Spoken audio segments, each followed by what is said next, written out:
Audiolibros con texto presenta Esmeralda, de Edward Phillips Oppenheim.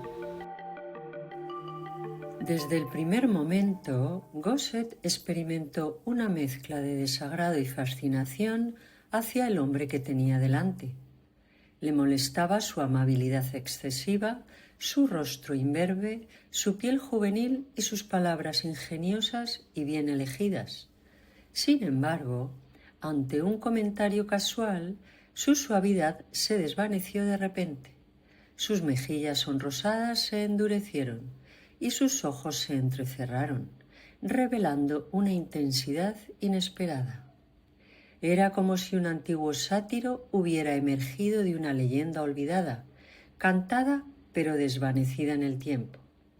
Un instante después, volvía a ser el señor Augustus Merrilis, un hombre enigmático que parecía vivir bajo la sombra de un misterio, siempre debatiendo sobre su misión con un aire de secreto.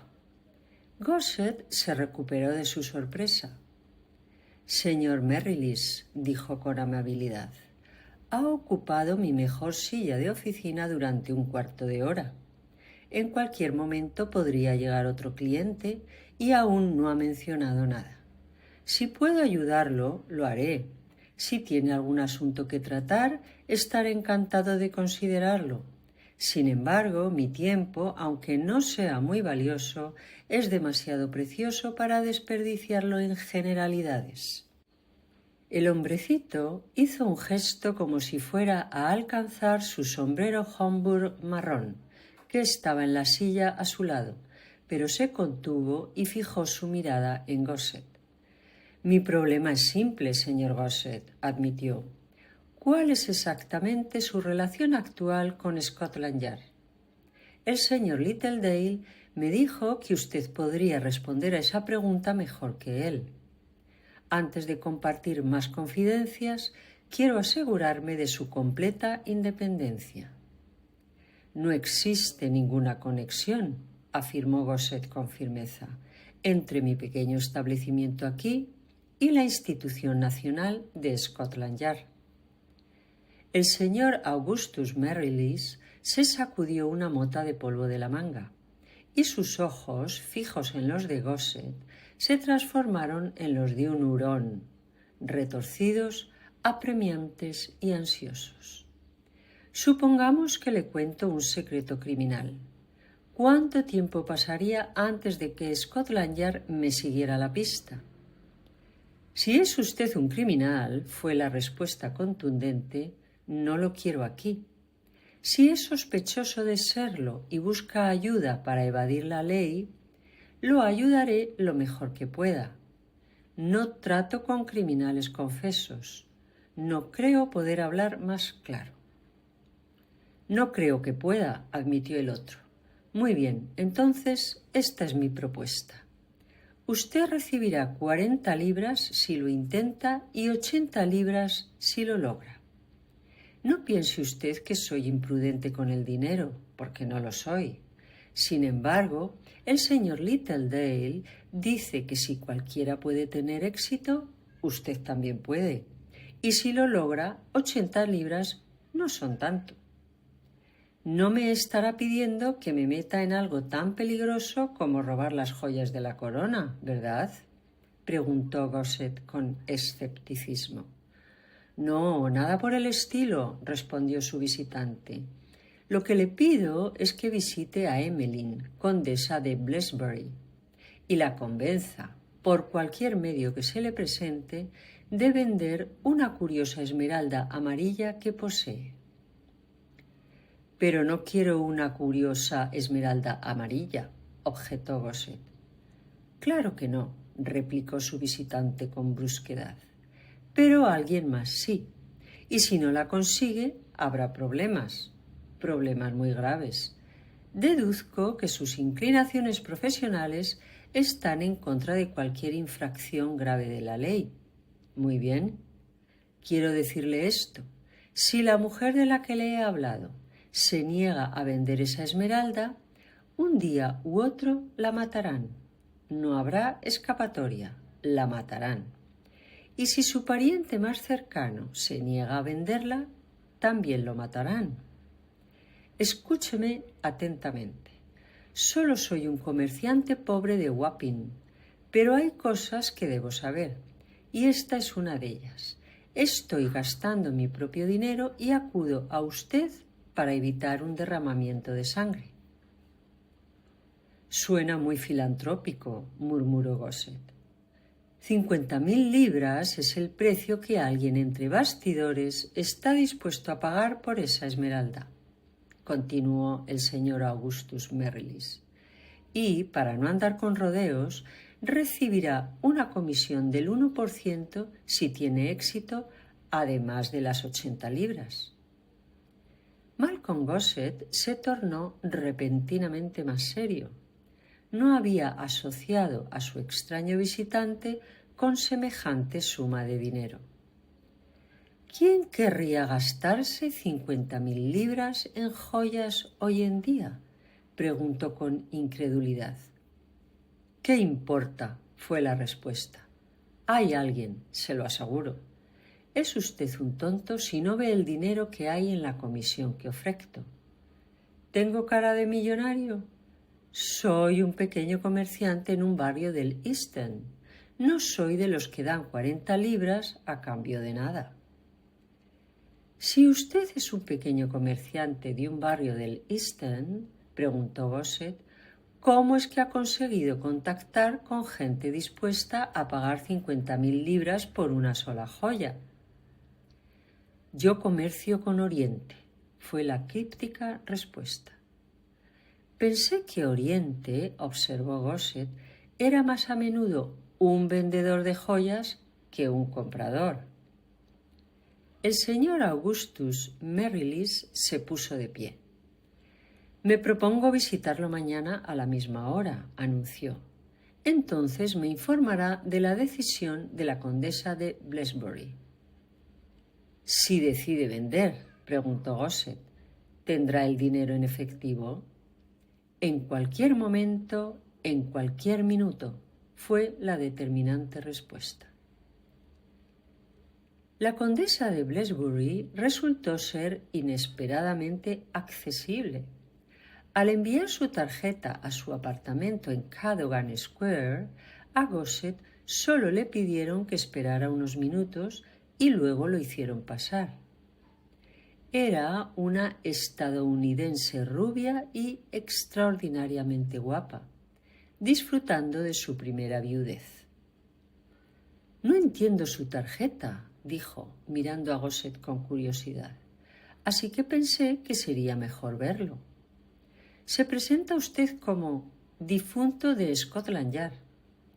Ya no tiene nada que ver con la policía, ¿verdad? Nada en absoluto, le aseguró Gosset. Soy un humilde seguidor tras los pasos de su propio Pinkerton, con un ligero complejo en contra de la ley más que a favor de ella. ¿Un detective privado? Podría llamarse así. ¿He hecho algo malo?, preguntó riendo. No, pero tiene una esmeralda amarilla. Ella lo miró estupefacta. ¿Es que no debería?, preguntó. Tengo un montón de joyas, claro. La mayoría son reliquias, en la peor suerte. ¿Es la esmeralda amarilla una reliquia? Ella negó con la cabeza. No. Gerald, el primo de mi difunto esposo, la trajo de la India. No me gusta mucho. Entonces no le importaría venderla. Ella levantó las cejas con curiosidad. ¿No es extraño?, murmuró. ¿Qué no es extraño?, dijo Gosset. Es usted la segunda persona que ha intentado comprarme la esmeralda amarilla en 24 horas.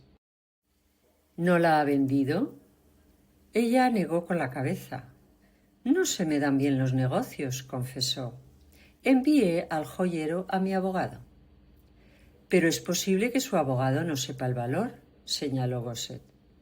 Yo tampoco. El señor Grisham, el abogado, puede averiguarlo. Me parece que, una vez pagados todos los impuestos, nos alegraremos de tener dinero. ¿Cuánto espera obtener por la venta? Depende, respondió ella, de quién quiera comprarla. ¿50.000 libras le parecería una suma grande? ¡Enorme!, exclamó. A nadie en su sano juicio se le ocurriría esa cifra. ¿Lo vendería por tal cifra? Por supuesto que lo haría, asintió, a menos que los fideicomisarios o los albaceas o cualquier otra persona por el estilo intenten oponerse. «No tendrá una copia del testamento de su difunto esposo, ¿verdad?», preguntó Gosset. «¿Por qué cree que debería conservar un documento tan sombrío?», respondió ella. «Si lo viera», le dijo, «podría saber si tiene derecho a venderla o no». «¿Y su cliente compraría?». «No me comprometo a nada», interrumpió, «pero él me ha dicho que le dará 50.000 libras». Ella se dirigió al teléfono. «Vuelva a las 7», le pidió, «y juntos revisaremos el testamento y tomaremos un cóctel». El difunto Lord Blesbury había fallecido hacía más de un año, lo que probablemente explicaba que su viuda recibiera a Gosset cuando éste llegó poco después de las 7, con un encantador negligé color humo, e insistió en preparar ella misma los cócteles, según la antigua receta de 2/3 de ginebra y 1/3 de vermú francés. El testamento estaba sobre la mesa a su lado, pero al principio no se ofreció a enseñárselo a su visitante. «La esmeralda amarilla», le dijo, «no está entre las joyas vinculadas». «¿Me ha traído mis 50.000 libras?» «Me temo que el asunto no ha avanzado tanto», le dijo. «Mi cliente llamará mañana por la mañana para saber si la venta es posible. Me aseguró que, de ser así, recibiría el dinero de inmediato». Ella dio un pequeño suspiro de satisfacción. «Eso será algo maravilloso para mí», le aseguró. «Sí, cuando todo se lleve a cabo, habrá mucho dinero. Pero 50.000 libras en efectivo marcarán la diferencia». «Me parece un precio irrisorio por una sola piedra», observó Gosset. «¿Cómo está engastada, Lady Blesbury? ¿La usa usted alguna vez?» «Nunca lo he hecho», admitió. «Verá, mi esposo la consiguió hace 3 años y la recibió junto con el resto de las cosas que su primo, el difunto conde, había coleccionado en la India. ¿Le gustaría verlo?» «Por supuesto». Tocó el timbre y con el mayordomo y otro hombre del servicio entramos en un apartamento más pequeño en la parte trasera de la casa. En un rincón de la habitación estaba la puerta de la caja fuerte. Desapareció un instante y salió con una sencilla caja de madera en la mano. Se abría con un resorte y dentro había una piedra de aspecto bastante opaco, de un intenso amarillo anaranjado. Sin embargo, la frotó suavemente sobre su vestido y comenzó a brillar con un repentino brillo. «Es pintoresca», observó Gosset después de un breve examen, «y no diría que atractiva». La condesa la volvió a colocar en la caja y cerró la caja fuerte. «Yo tampoco», respondió ella, «ni la mitad de atractiva que 50.000 libras». Ella lo condujo de vuelta a la sala más grande y terminaron sus cócteles. Gosset miró hacia el testamento. «Supongo que su título es suficientemente claro», preguntó. «Me dejó todas las joyas», le aseguró. «¿Y no hubo ninguna mención particular de esta atrocidad amarilla?» Ella guardó silencio. Evidentemente la pregunta le había resultado molesta. «¿Por qué tiene que preguntarme eso?», protestó. «Es lo natural». Ella jugueteó un momento con sus dedos. Luego se dejó caer hacia atrás en su silla y lo miró desafiante. «Léalo usted mismo», le dijo. «Está al final de la segunda página». Gosset recogió el testamento y rápidamente encontró el párrafo. En cuanto a la rara y curiosa esmeralda amarilla, que, según se sabe, le regaló a mi difunto primo un potentado indio, cuyo nombre nunca se reveló, le aconsejo a mi esposa que no se deshaga de ella hasta que haya realizado ciertas averiguaciones a través de nuestros agentes en la India sobre su procedencia. Deseo ofrecer este consejo únicamente para evitar cualquier problema que pueda surgir más adelante, y no pretendo que sea vinculante para mi esposa en caso de que decida ignorarlo y vender la gema. No tengo ninguna razón concreta para creer que llegó al tesoro familiar de una manera que no sea la habitual. Gosset dejó el testamento. Ella se había puesto de pie de un salto y estaba a su lado, con la mano apoyada en su hombro. Él parecía muy pensativo. «Dígame qué está pensando», suplicó. «Estaba pensando», confesó, «que un regalo de una piedra que vale 50.000 libras es algo inusual, incluso entre los príncipes indios». «El primo de mi esposo era un hombre muy peculiar», declaró. «Tenía mucho poder e influencia y no hay certeza de que fuera un regalo. El testamento no me impide venderlo, ¿verdad?» «No», respondió Gosset. «Si hay algún problema», señaló, «caerá sobre mí. Correré el riesgo. Mañana espero noticias suyas.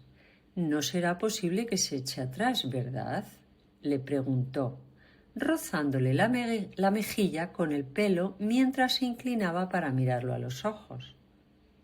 «Solo soy un agente en este asunto», le aseguró.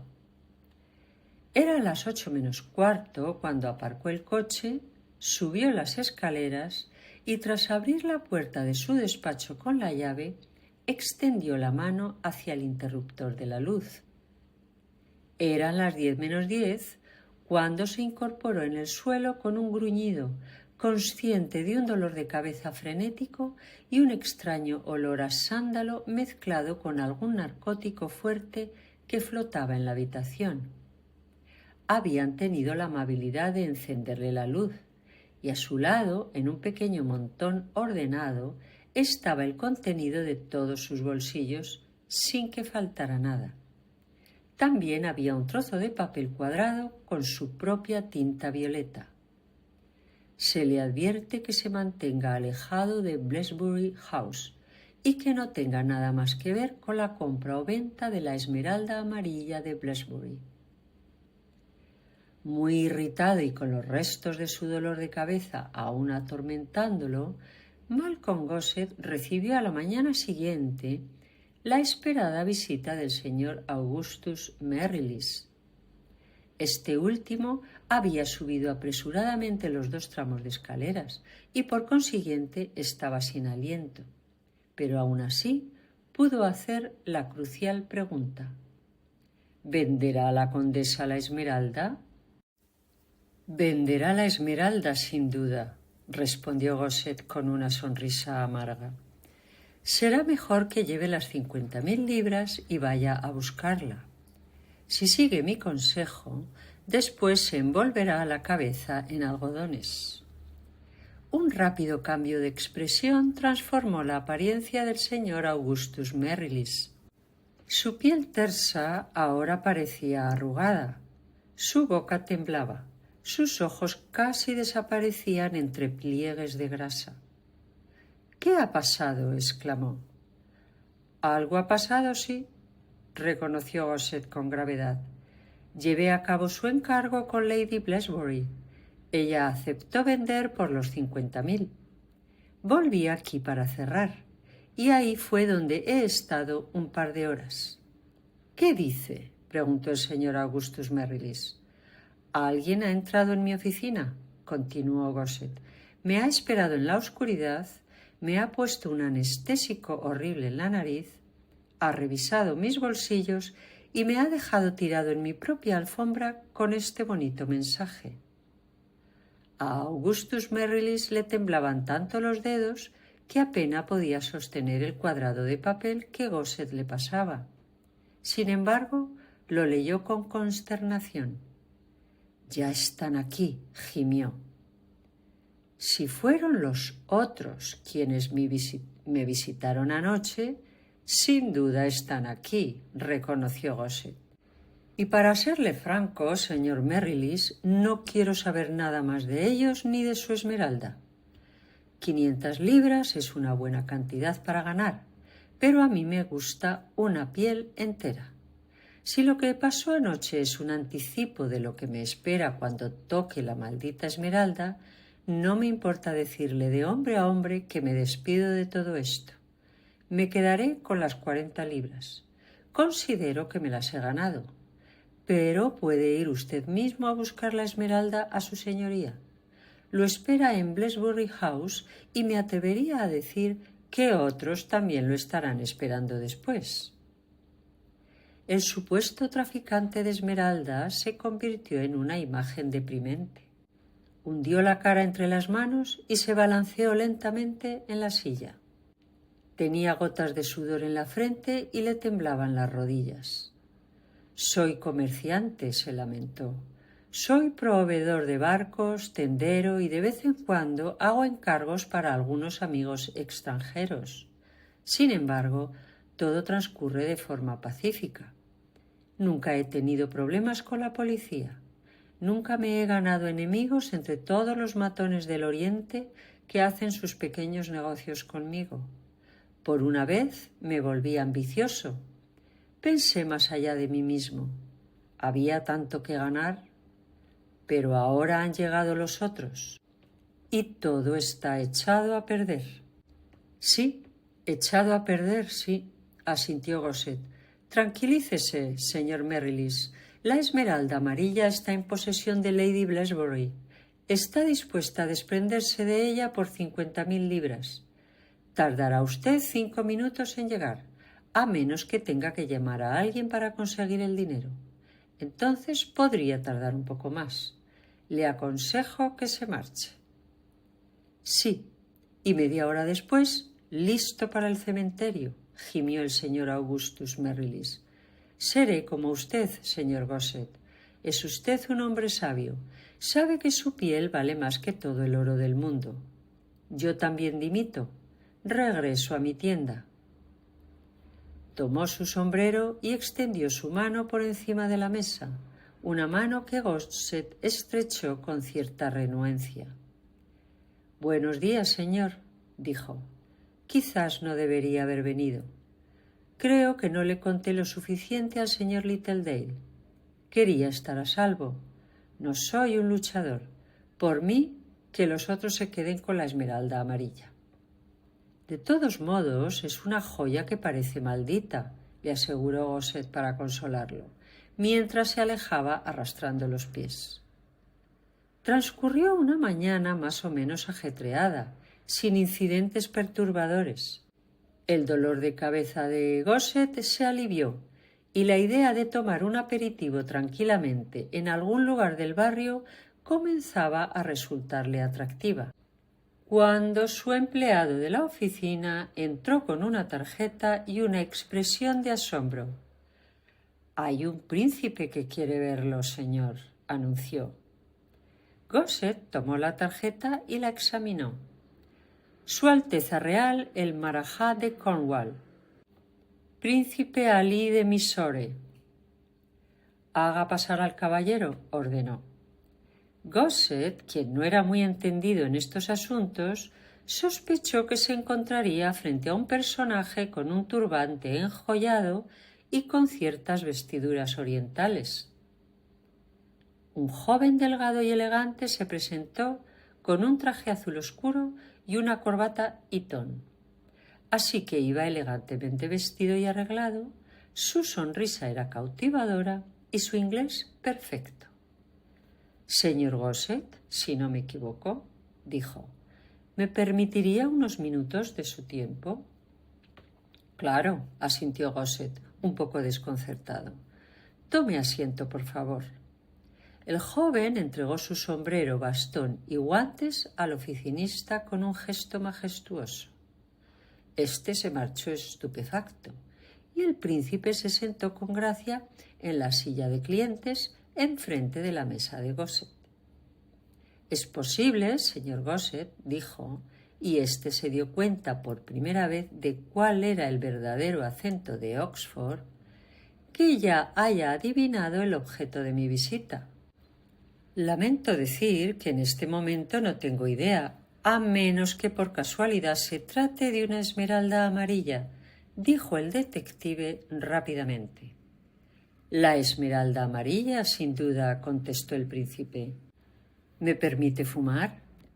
«Con mucho gusto», asintió Gosset. El príncipe encendió un cigarrillo que sacó de una elegante pitillera de platino y oro. Se puso de pie y con gracia le ofreció a Gosset tomar de la pitillera un cigarrillo. «Me siento más a gusto cuando fumo», confesó este visitante un tanto sorprendente, mientras volvía a sentarse. «Me consternó saber, señor Gosset», continuó, «que anoche, mientras actuaba en mi nombre, fue objeto de una agresión cruel e imperdonable». «¿En su nombre?», repitió Gosset. «Ah, esto hace el asunto más interesante. Creía que actuaba para un tal Augustus Merrilis». El otro sonrió disculpándose. «Mi error fue acudir a semejante personaje», admitió. «Si hubiera tenido el privilegio de conocerlo, señor, habría acudido directamente a usted». «Disculpe», dijo Gosset, «pero quiero dejar este asunto bien claro. ¿Es usted quien desea adquirir la esmeralda amarilla?» «Es mi ferviente deseo». «Entonces, ¿por qué no va usted mismo a ver a Lady Blesbury, le entrega el dinero y recibe la esmeralda? Ella está deseando venderla». El príncipe apartó con un gesto la pequeña nube de humo que lo rodeaba. «Hay ciertas transacciones», confesó, «que no pueden llevarse a cabo con tanta sencillez. Mi vida, por ejemplo, es un asunto de suma importancia para varios millones de mis súbditos en la India. Por el bien de ellos, hay ciertos riesgos que debo evitar». «Ya, entiendo su punto», comentó Gosset con ironía. «Tal vez sea la tarea de un hombre valiente», admitió el príncipe, «pero desde luego está bien recompensada. Ese pequeño bribón, Augustus Merrilis, tuvo, creo, la impertinencia de hablar de una comisión del 1%. Debe perdonar la avaricia de un tendero, señor Gosset. Mi idea sería 50.000 libras que le entregaría para pagar la joya y 5.000 para usted cuando me la entregara en una cita previamente fijada». «Eso suena mejor, sin duda», reconoció Gosset, «pero me gustaría hacerle una pregunta». «Por supuesto», fue la amable respuesta. «He leído sobre su reino y sus tesoros. ¿Por qué, con una reserva de joyas tan amplia como la que ya posee, está tan ansioso por obtener esta esmeralda amarilla de, por otro lado, apariencia bastante común?» Los dedos del príncipe jugaban con su pequeño bigote negro. «Una pregunta pertinente, aunque no del todo acertada, señor Gosset», dijo. «La esmeralda amarilla vino de mi país. Se encuentra entre las joyas más preciadas de allí. Y, por ciertas razones, su devolución es totalmente deseable. La pregunta es, ¿está dispuesto a aceptar mi encargo?» Gosset reflexionó un momento. 5.000 libras era una suma magnífica, pero de poco servía si una parte tenía que destinarse a gastos funerarios. «Casi diría», se aventuró, «que este caso debe entregarse a Scotland Yard. ¿Por qué no comprarle la joya a Lady Blesbury y luego encargar su transporte a la policía. El joven príncipe se estremeció, muy delicadamente, pero con genuino horror. Señor Gosset, dijo con suavidad, hay ciertos asuntos relacionados con nuestra casta y podría decir nuestras supersticiones que difícilmente podría esperar que comprendiera. El camino que sugiere sería imposible. Gosset reflexionó durante unos minutos. Supongo que estará de acuerdo conmigo, Alteza, dijo, en que la persona que abandona Blesbury House con esa joya en su poder corre ciertos riesgos. Corre un grave riesgo, admitió con franqueza. De ahí las 5.000 libras. Gosset volvió a sumirse en un breve intervalo de reflexión.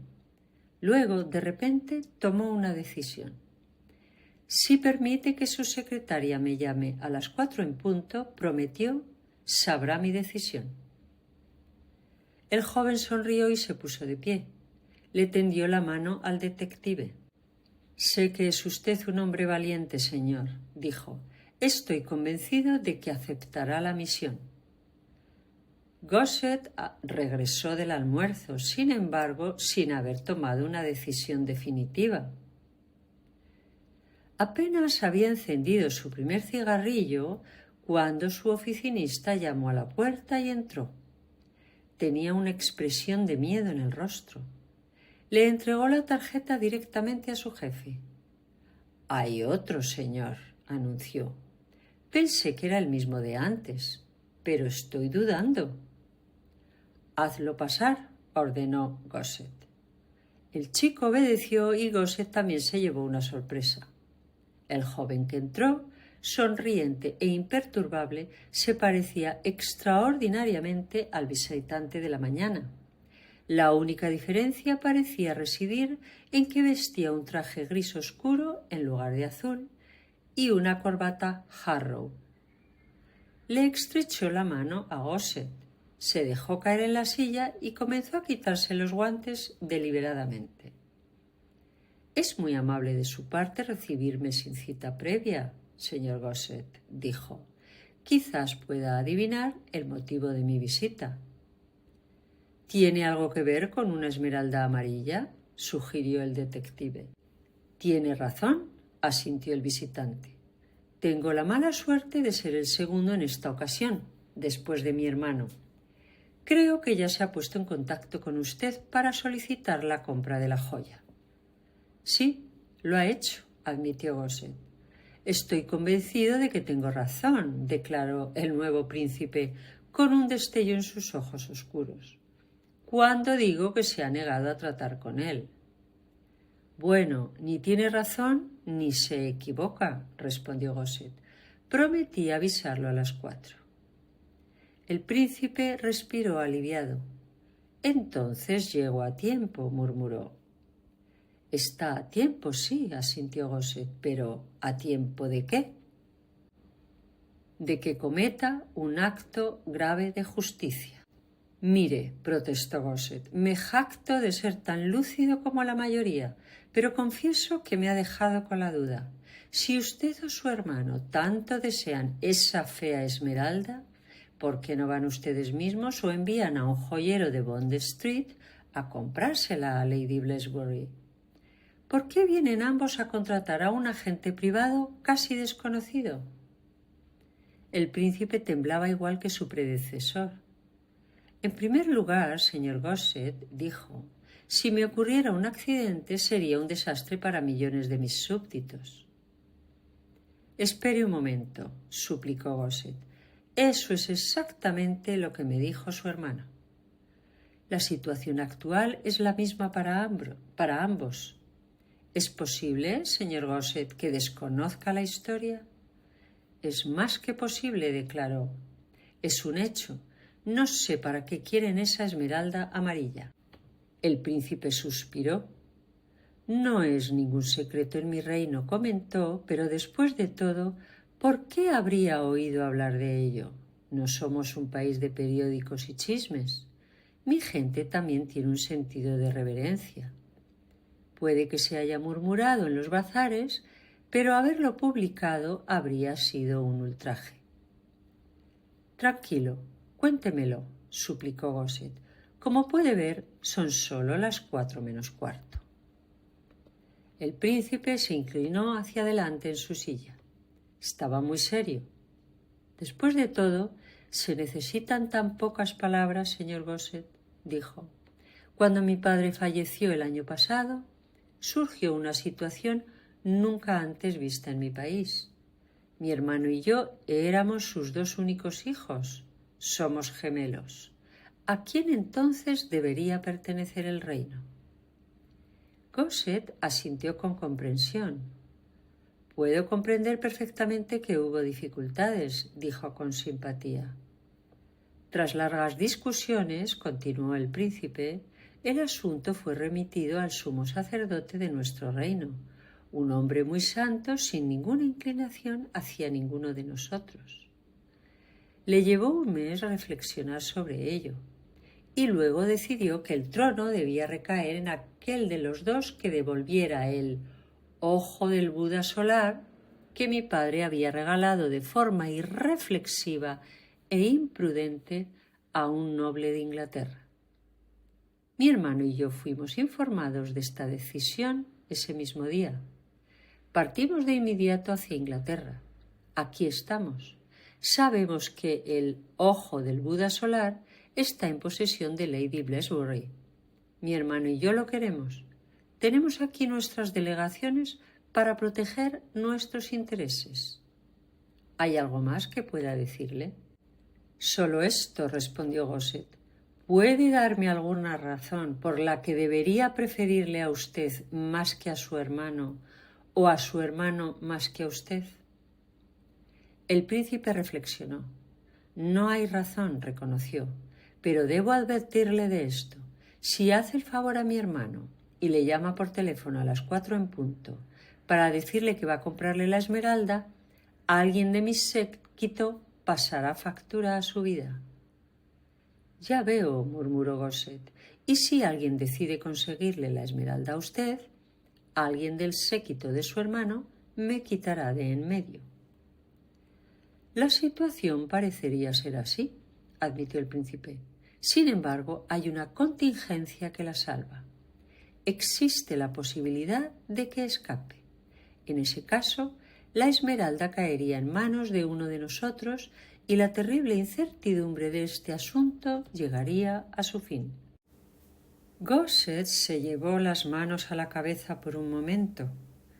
Toda la situación era confusa. ¿Cómo se lleva con su hermano?, se aventuró a preguntar. Las sedosas cejas negras del príncipe se alzaron lentamente. Miró a su interlocutor con sorpresa. Lo mejor de lo mejor, respondió. Pasamos gran parte del día juntos, viajamos en barcos diferentes y nos alojamos en hoteles distintos. Pero hay 2 razones. Una es que es absolutamente necesario que ambos exijamos nuestros derechos de primera clase. La otra es la pequeña dificultad con nuestros séquitos. Gosset asintió con comprensión. «¿Celos?», murmuró. «Es un asunto mucho más importante para los diversos miembros de nuestro séquito nativo», confesó el príncipe, «quién será declarado marajá de nuestro reino que para nosotros mismos. Mi hermano y yo nos hemos europeizado en gran medida. Cualquiera de los 2 podría soportar el exilio con dignidad y placer. Sin embargo, para los miembros de nuestro séquito es diferente. Si se sienten apegados al marajá reinante, se convierten inmediatamente en personas de gran importancia y su posición beneficia enormemente a sus familiares y dependientes. Cada vez comprendo mejor la situación, declaró Gosset. Entonces, esto es realmente una batalla entre sus séquitos, no entre ustedes mismos. El príncipe sonrió amablemente. «Es usted un hombre sumamente inteligente, señor Gosset», admitió. «Una pregunta más y veré qué puedo hacer. prometió el detective. Todavía no veo exactamente dónde entro yo. ¿Para qué molestarse con una tercera persona? Intentaré explicarlo. La esmeralda amarilla forma parte de la reliquia sagrada. Cuando se recupere, será entregada al mismísimo sumo sacerdote. Hay muchas maneras en las que no se debe recuperar. Para empezar, no debe derramarse la sangre de su actual propietario o tutor en su adquisición, ni por mi hermano, ni por mí, ni por nadie de nuestra sangre. Por lo tanto, es necesaria la intervención de un tercero. Me recomendaron, continuó el príncipe, a un tal señor Littledale, un famoso abogado.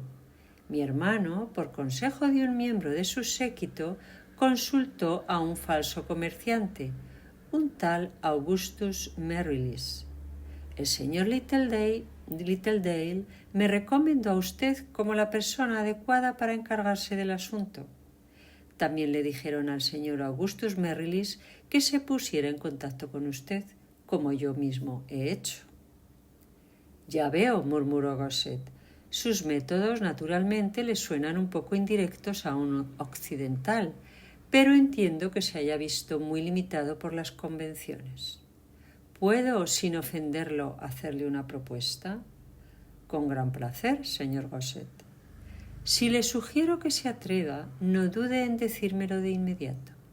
Me preguntaba si usted y su hermano me harían el honor de cenar en cualquier restaurante que elijan a las 9 de la noche. Entonces hablaré del asunto con ustedes dos y haré todo lo posible por satisfacerlos. El príncipe suspiró. Señor Gosset, dijo, mi hermano y yo estamos bien versados en la democracia y protocolos occidentales, y por lo que a nosotros respecta, nos complacería mucho aceptar su invitación. Nos complace aceptar la hospitalidad de cualquier caballero inglés y corresponderla cuando visite nuestro país, pero por desgracia están los miembros de nuestro séquito. Ningún miembro, por ejemplo, cuya asistencia yo pudiera exigir, me permitiría sentarme en otro lugar que no fuera a la derecha de mi anfitrión. Lo mismo se aplicaría al personal de mi hermano. Entonces, ¿por qué no? Sugirió Gosset. ¿Vienen de incógnito y dejan atrás su protocolo? La idea me atrae, admitió el príncipe. Veré a mi hermano y si consiente nos encontraremos en el restaurante Milán a las 9 de la noche. Comprenderá que estaremos completamente de incógnito y sin nombre. Ahora me despido, concluyó, levantándose. Su propuesta me intriga mucho. Estoy convencido de que mi hermano, que siempre piensa como yo, sentirá lo mismo. El príncipe estrechó la mano y se despidió. Durante un solo minuto tras la llegada de los dos hermanos al vestíbulo del Hotel Milán, Gosset creyó que su plan estaba condenado al fracaso. Se detuvieron en seco al ver a la bellísima dama rubia que estaba a su lado, y entre el pequeño séquito de sus seguidores, al menos uno o dos, militares ingleses por su aspecto, se apresuraron a susurrar advertencias a sus augustos señores. El propio Gosset siempre creyó que fue la leve sonrisa en la comisura de sus hermosos labios, la misteriosa seducción de esa única mirada que les lanzó, lo que decidió el asunto.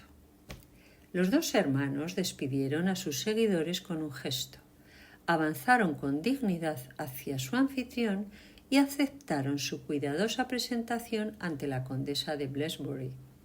Gosset entonces tomó el toro por los cuernos. «Me temo, príncipe», le dijo a su antiguo conocido, «que su séquito y el de su hermano no aprueban del todo mi plan». Me pareció muy sensato. La condesa posee algo que histórica y religiosamente debería encontrar su camino de regreso a su país. Me pareció que una breve conversación amistosa podría simplificar las cosas. «Estoy segura», murmuró Lady Bloomsbury con la más dulce de las sonrisas, «de que me haría muy infeliz conservar por un momento algo cuyo hogar estuviera realmente en su país.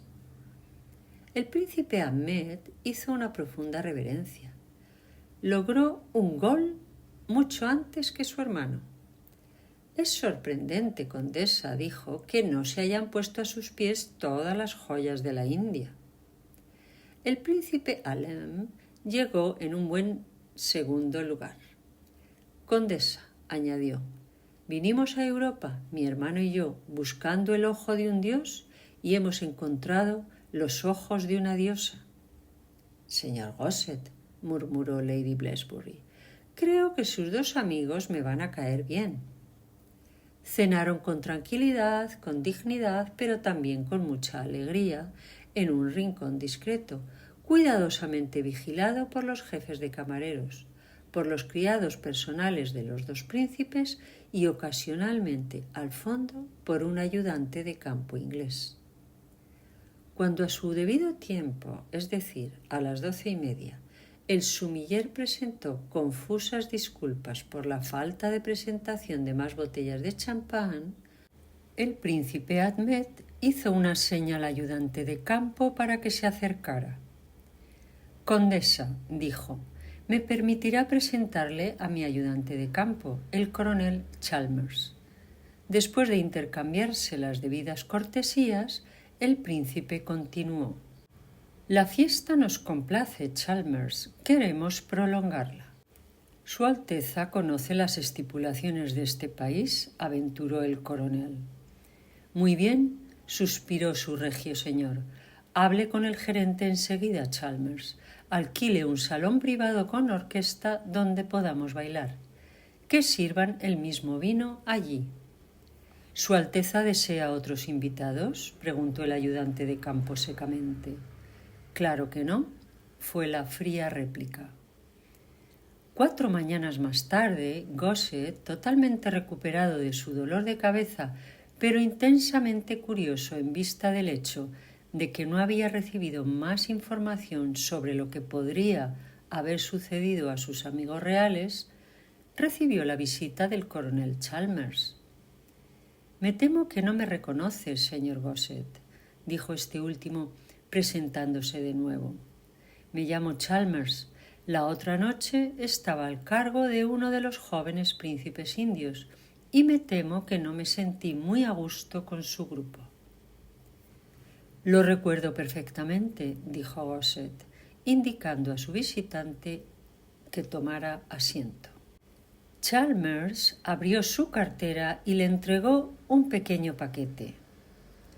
5.000 libras, anunció mientras las contaba. Su Alteza Real deseaba que le expresara su sincero reconocimiento por su brillante solución a sus dificultades. «Genial», exclamó Gosset. «¿Llegaron a un acuerdo con la condesa entonces?» Chalmers sonrió. «No ha leído los periódicos esta mañana», observó. «En efecto», admitió Gosset, «no lo he hecho». «Su Alteza Real, el príncipe Ahmed, mi protegido», narró el coronel Chalmers, «se casó ayer por la tarde con Lady Blesbury mediante una licencia especial. Acabo de regresar de despedirlos en Tilbury». «¿Y la esmeralda amarilla?» «No hace falta decir que se la llevaron consigo». Gosset se recostó en su silla y sonrió complacido. «Bueno, ¿no es esa, después de todo, una excelente solución, coronel?», preguntó. «Sin duda justifica de forma asombrosa», dijo el coronel Chalmers con inesperada seriedad, «la profecía del anciano sumo sacerdote, que durante todo este asunto ha mantenido que sería una mujer quien decidiría cuál de los dos príncipes se convertiría en el señor del país. Ambos le propusieron matrimonio a Lady Blesbury y la condesa eligió a mi señor. Ella le dio la esmeralda amarilla y él se convirtió en marajá y monarca del más rico de los estados de la India». «Estos sacerdotes parecen saber algo, después de todo», comentó Gosset. Y alguno de ustedes también, dijo cortésmente el coronel Chalmers mientras se levantaba para despedirse.